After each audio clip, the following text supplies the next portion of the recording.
well, weirdly enough, getting off of meds and going through a psychiatric drug withdrawal process can mean that our thoughts are just haywire and negative. And that's because our brains were regulated using that medication. And so our brain is like looking for that chemical in order to balance and be thinking clearly.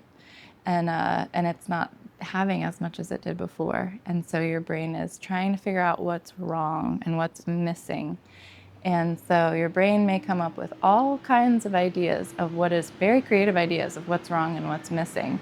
And the true story is that you've reduced your medication, or you've come all the way off your medication, and so your body is feeling that need, and you're on a shortage of maybe like dopamine or serotonin, and your nervous system's healing and your body is healing. And so in that healing process, your brain is having like reduced happy chemicals, and so it's having like negativity.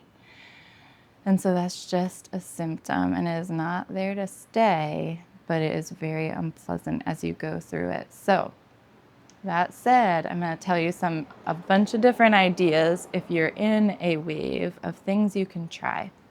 So it's not so much about making the wave disappear. Sometimes we just need to accept that it's happening. And maybe that's even really hard to do. But these ideas are more to help in supporting you through it, because the wave is actually part of how your body is healing. And I know that sounds really weird, but for whatever reason, our brains go through this window and wave process when they heal. And so think of it more than trying to like conquer the wave, like I will not feel negative. Think of it more as like you're coping through it.